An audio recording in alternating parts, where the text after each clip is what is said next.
can absorb.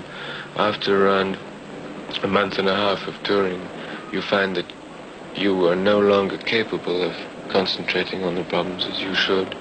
And in that case, once you reach that point, it's better to stop the tour and try and get some rest, get some time to analyze what you've seen, plan for the future, and then tour again.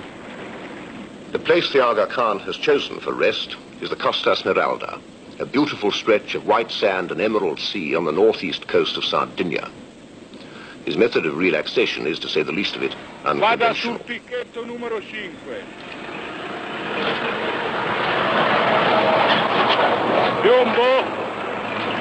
He's devised and organized what is almost certainly the most unusual and imaginative coastal development plan in the world.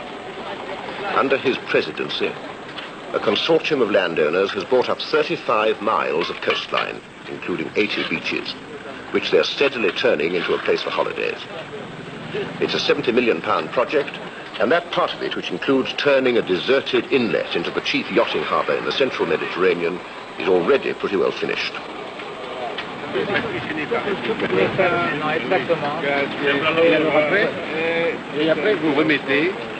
The consortium keeps a firm control over the planning. They allocate sites, determine housing density, and vet all building plans by land purchasers. When the 10-year plan is complete, there'll be some 9,000 buildings along the coast, clubs, villas, flats, theatres, shops, offices, and 35 hotels. The Aga Khan is not just the man with the capital, he's the driving force.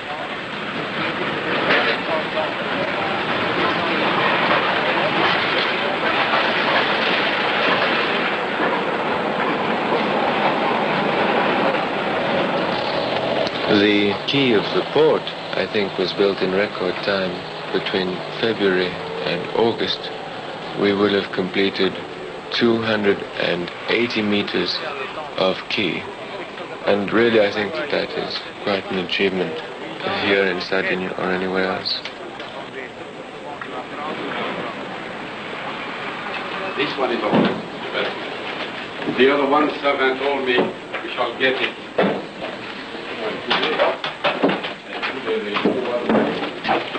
That's why we have to say something to take it.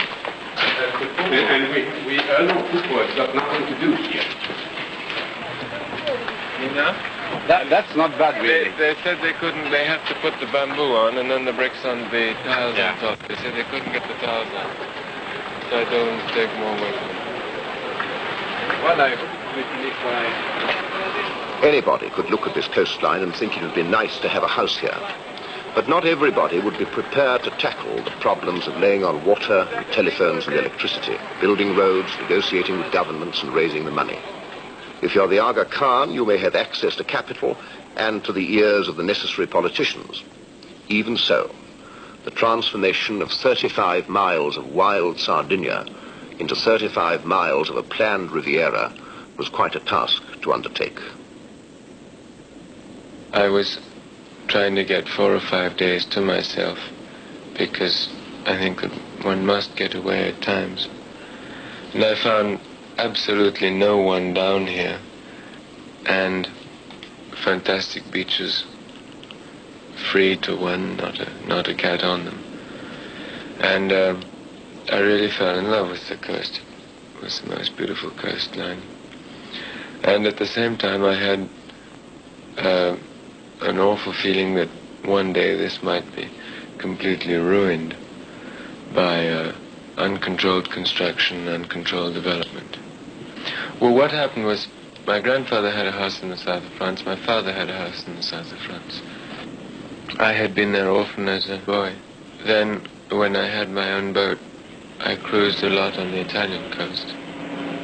When I came down here, I was so amazed by the quality of the beaches and the color of the sea and the scenery that I decided that really I ought to have something down here. What I wanted to do was to avoid turning this into a business prospect where one got everything out of it possible. I wanted to try to contain the development, to make something really attractive, as far as one's own judgment can do that, and avoid having the place completely swamped. We are trying here to stay in the background, in the tradition of the island, as far as possible.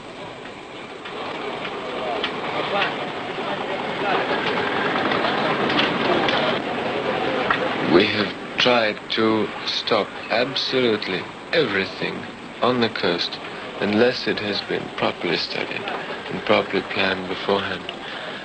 It would be nonsense to say that we have achieved this.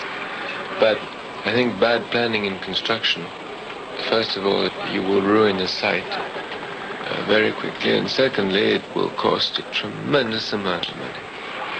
And so we try to take as much time as necessary for the planning, and then to push the construction through just as quickly as it can go through. I don't know whether ever a coastline as long as this one and as desolate as it was originally, whether the developers of an area such as this have ever had a chance to go back into the tradition of an island and a community which is unknown. Sardinia has tremendous folklore, art, tradition, custom, costumes, and we wanted to take everything we could that was of Sardinian origin.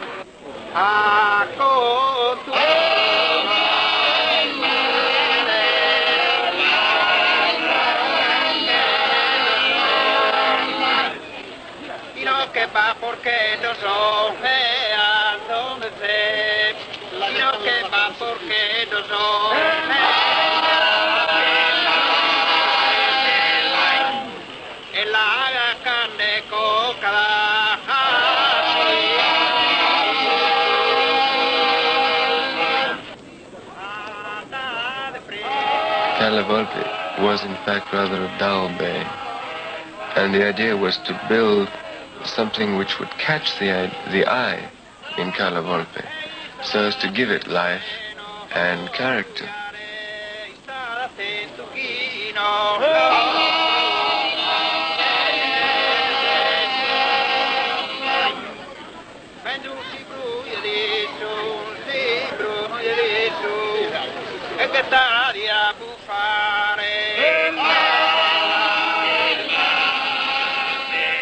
In Liscia di Vaca, it was just the opposite. Liscia di Vaca was a pretty bay, naturally, pretty rock formation, and a strange type of quiet charm. And some people prefer it to any other place on this coast. So the idea there was to build a hotel which would hardly be noticeable. And in fact, from the air and from the sea, you really have to look closely to even know that the hotel is there.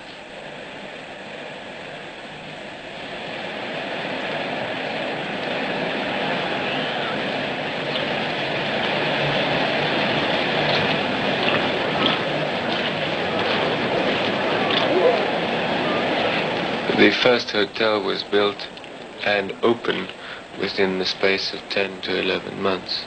That, I think, is very quick when you think that there was nothing here. No water, no electricity, no roads, no sewerage system.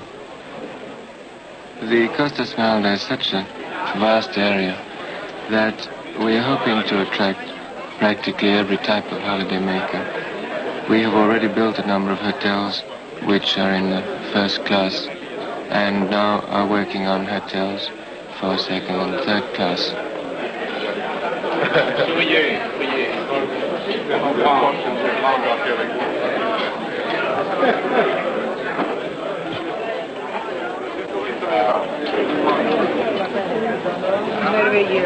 Mon mari s'excuse, il est tombé.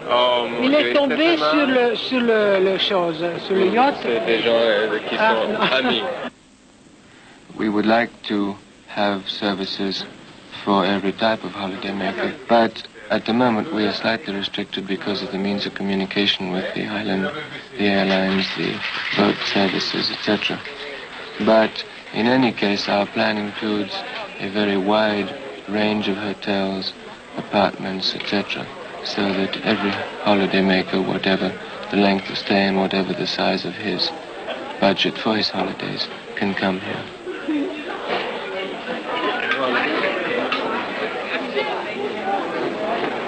When we were about a mile offshore at about 25 feet, Noel's aqualung started giving him trouble. So I went down with the spade and undid the top crop on top of his loose valve. At that point, the sand shark came off in a shallow dive from 25 feet. And we were able, luckily, to tap it on the nose.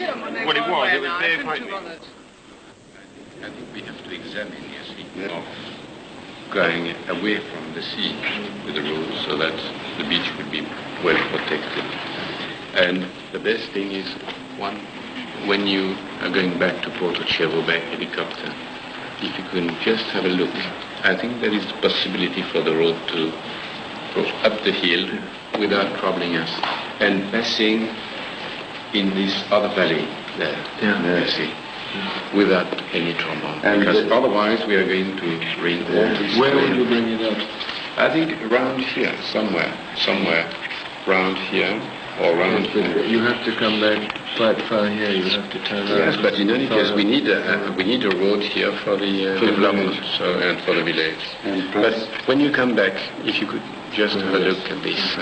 And we come to see also this road, because I think it is near the sea. But that road isn't going to go on. No, it goes that way. That road stops here and goes up in the middle of this valley. Yes. It goes over the top here. And goes down there. Yes. This is just a secondary road leading to villas and so on. Yes. And I would leave it just as it is now, because no cars can get it up. Only jeeps can. Yes.